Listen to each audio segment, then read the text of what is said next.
3 cara melepas kemelekatan.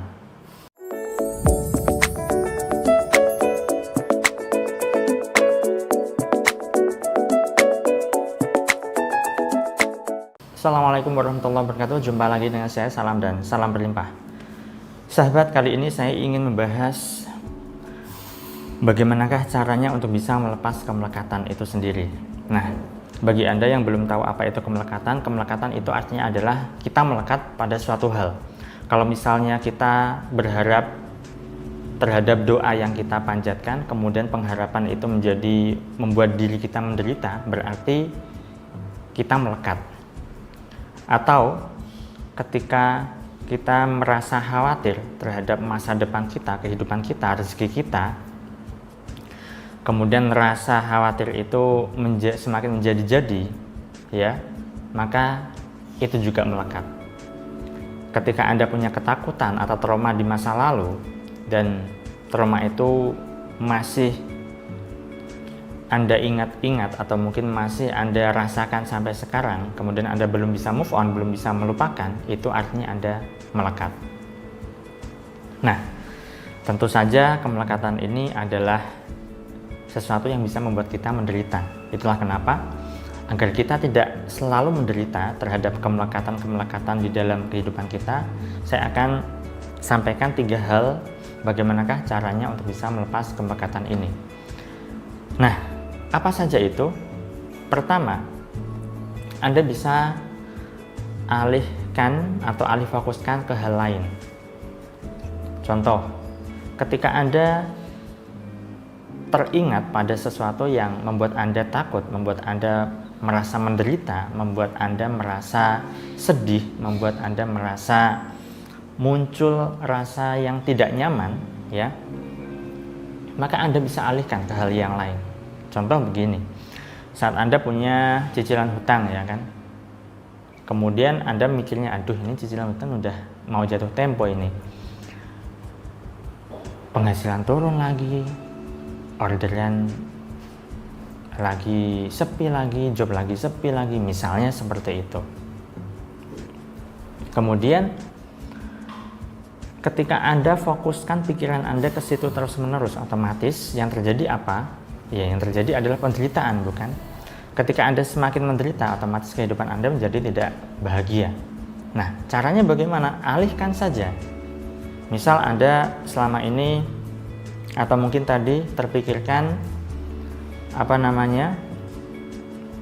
cicilan hutang, penghasilan turun, itu misalnya, ya kan. Kemudian fokus alihkan pada hal lain. Contoh, oh ya, meskipun penghasilan turun, saya masih bisa mendapatkan penghasilan.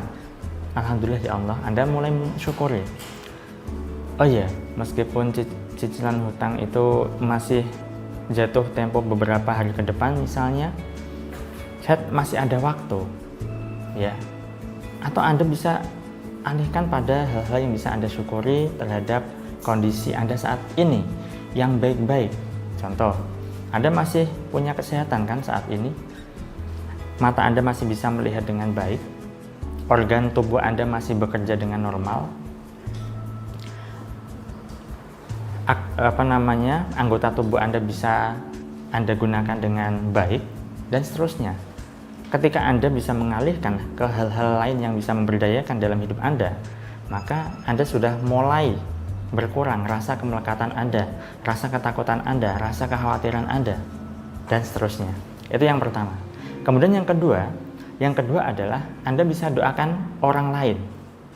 Contoh, kalau Anda saat ini punya cicilan hutang, ya, karena setiap hari Anda berdoa agar hutang Anda bisa lunas, dan ketika Anda berdoa agar hutang Anda bisa lunas, Anda malah semakin tidak nyaman, semakin terbebani, semakin menderita.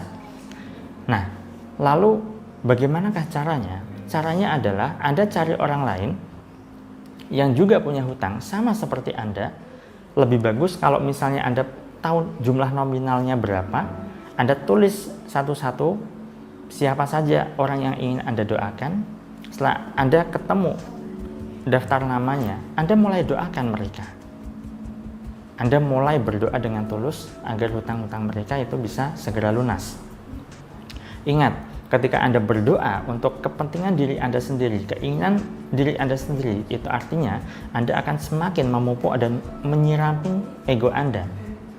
Dan perlu Anda tahu bahwa ego itu adalah sumber dari segala penderitaan ketika semakin hari semakin Anda sirami.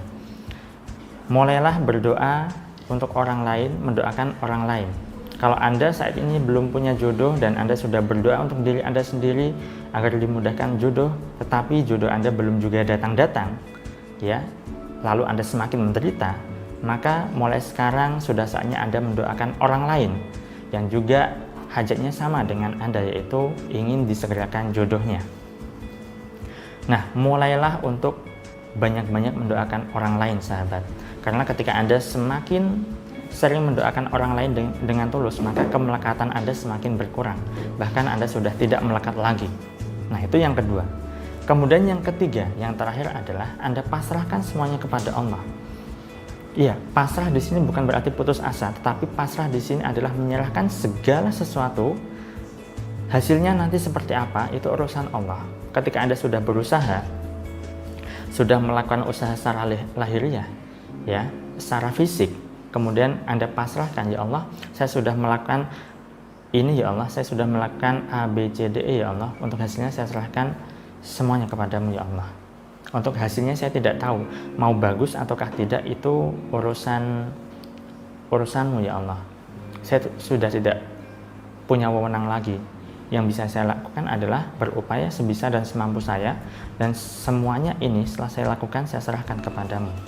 Nah, ketika Anda sudah bisa menyerahkan, sudah bisa pasrah, sudah bisa cuek terhadap hasilnya nanti seperti apa, masa bodoh, ya kan? Anda sudah tidak melekat lagi. Contoh simpelnya begini, ketika Anda saat ini sedang melamar pekerjaan, ya, Anda sudah mengirim lamaran pekerjaan ke perusahaan A, B, C, D, dan seterusnya. Kemudian tugas Anda kan menunggu, ya kan, setelah itu. Lalu Anda tunggu dan Anda terlalu berharap, maka Anda akan melekat di situ. Akan muncul kemelekatan di situ. Tetapi ketika sembari Anda menunggu, ya, menunggu di sini Anda melakukan aktivitas lain, lalu Anda menyerahkan semuanya kepada Allah. Entah nanti diterima ataukah tidak, itu urusan Allah. Anda sudah tidak mengurusinya lagi untuk hasilnya, maka Anda sudah tidak ada kemelekatan di situ. Nanti mau diterima, ya alhamdulillah, tidak pun tidak masalah, bukan urusan saya lagi. Karena tugasnya sudah selesai, yaitu mengirimkan surat lamaran pekerjaan di beberapa perusahaan tertentu yang Anda tuju. Nah, yang ketiga adalah pasrahkan, ya sahabat, ya. Ketika Anda sudah memasrahkan semuanya kepada Allah, maka hati Anda bisa menjadi lebih tenang lagi, batin Anda menjadi damai, kebahagiaan bisa dengan mudah Anda ciptakan sendiri. Alhasil, ya, keajaiban pun bisa tercipta, kemudahan bisa datang. Tetapi jangan terjebak, ya sahabat, ya. Anda jangan bilang seperti ini, saya lepaskan kemelekatan dengan cara ini, dengan metode ini misalnya, biar nanti keajaiban datang. Nah, itu sendiri sudah melekat. Jadi silakan lepaskan kemelekatan itu secara alami tanpa Anda berharap. Ketika Anda merekayasa, saya lepaskan kemelekatan, biar ini, itu sudah melekat sendiri, ya. Anda sudah tidak bisa melepas kemelekatan lagi kalau seperti itu. Jadi lepaskanlah kemelekatan dengan cara yang saya sampaikan ini sebisa dan semampu Anda. Latihlah diri Anda. Sampai sekarang saya sendiri pun juga masih berlatih untuk hal ini. Karena yang namanya manusia itu setiap hari, setiap minggu, setiap bulannya, setiap tahunnya, bahkan setiap detiknya itu bertumbuh. Baik, itu saja sahabat yang bisa saya sampaikan pada kesempatan kali ini. Semoga apa yang saya share bisa bermanfaat, berguna bagi Anda. Saya selalu doakan agar hidup Anda berlimpah, agar Anda dimudahkan rezeki, dan agar Anda digampangkan segala hajat serta urusan Anda. Sekian dari saya salam terima kasih dan salam berlimpah.